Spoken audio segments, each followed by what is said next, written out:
વાલા ભાઈઓ અને બહેનો, આપ સર્વને લોગોસ બાઇબલ સ્ટડી તરફથી પ્રભુ ઈસુના જીવંત અને પવિત્ર ત્રિએક નામમાં હું પ્રેમી સલામ પાઠવું છું.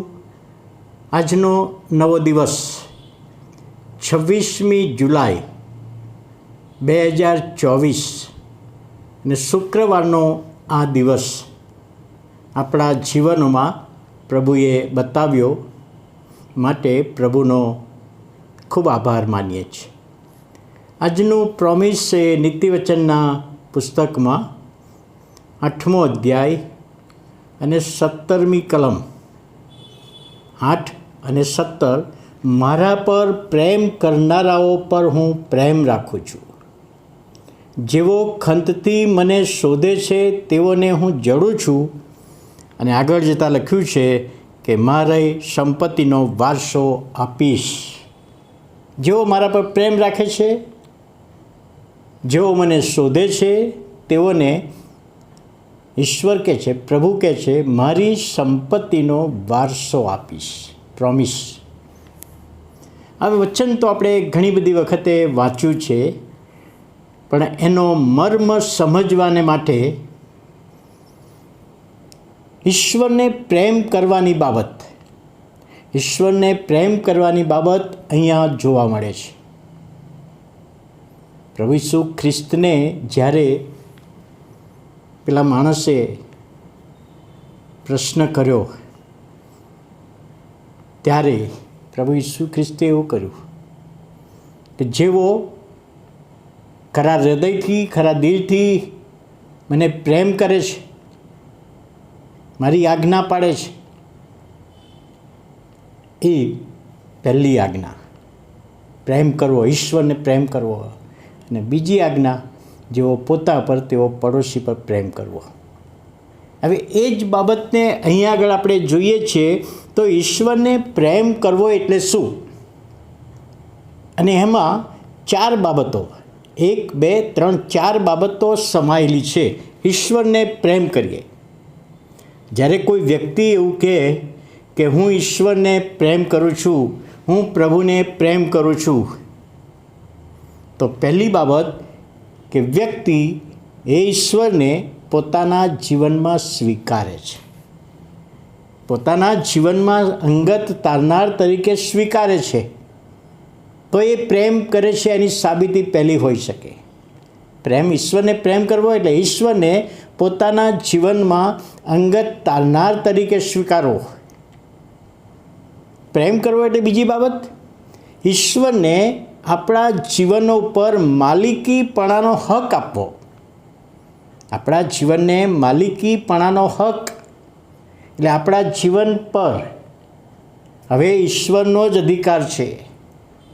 એટલે એના અર્થ કે આપણા તાલંતો હોય, આપણા બાળકો હોય, આપણા વિચારો હોય, આપણું કામ હોય,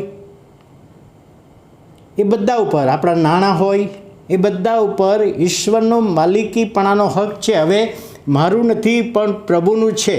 એ સમજ ઈશ્વરને પ્રેમ કરવાની બાબત. ત્રીજી બાબત કે ઈશ્વરને આધીન થવું, જે કંઈ કહે છે તે કરવાની બાબત, જે આજ્ઞા કરે છે એ આજ્ઞા પાડવાની બાબત. અને ચોથી અને છેલ્લી બાબત, ઈશ્વરને પ્રેમ કરવો એટલે ઈશ્વરની સાથે ચાલવું. ઈશ્વરની સાથે ચાલવું. હવે સાથે ચાલવાનું બાઇબલમાં જ્યાં જ્યાં લખવામાં આવ્યું છે ત્યાં કોન્સેપ્ટ કયો છે? ખેડૂતનો કોન્સેપ્ટ. 2 બળદ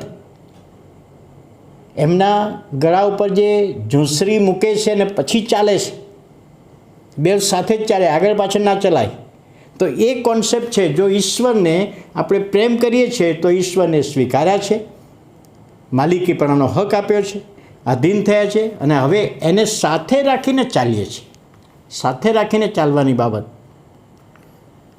અને ઈશ્વર આ માણસને પ્રેમ કરે છે એમાં ત્યાગ ને બલિદાનની ભાવના. ઈશ્વર રાજાઓનો રાજા, પ્રભુઓનો પ્રભુ, સ્વર્ગનું સુખનો ત્યાગ કરીને, એ વૈભવ છોડીને પૃથ્વી પર બલિદાન માટે આવ્યા. એ ઈશ્વરનો પ્રેમ છે. યોહાન 3:16 પણ આપણે જોઈએ જ છે ને. એક સેવક, પ્રભુના સેવક, ઈશ્વરને પ્રેમ કરવાની બાબતમાં એક બાબત એ ઉમેરો કરે છે કે ઈશ્વરને પ્રેમ કરવો એટલે ઈશ્વરની સેવા કરવી, પણ સાથે રાખીને સેવા.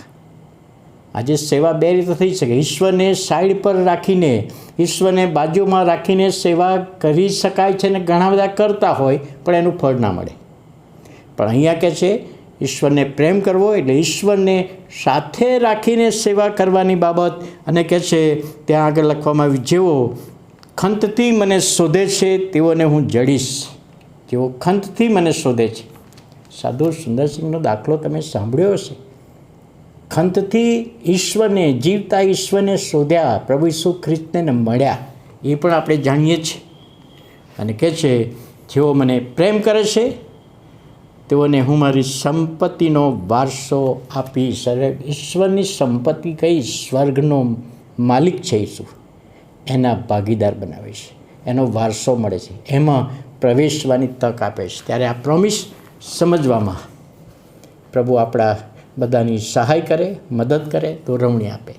આવો આપણે પ્રાર્થના કરીએ. વાલા પ્રભુ, અમે તમારો આભાર માનીએ છીએ, તમારા નામને ધન્યવાદ આપીએ છીએ. આજના દિવસનું વચન ને પ્રોમિસ, તમને પ્રેમ કરવાની બાબત, તમને શોધવાની બાબત, અને તમે વારસાનો ભાગ અમને આપનાર છો, સંપત્તિનો વારસો આપનાર છો. અને એ બાબત સમજવામાં આત્માની દોરવણી આપો, સહાય પૂરી પાડો, એ વિનંતી અને પ્રાર્થના અમારા ધન્ય સ્વામી પ્રભુ ઈસુના નામે સાંભળો અને માન્ય કરો. આમેન.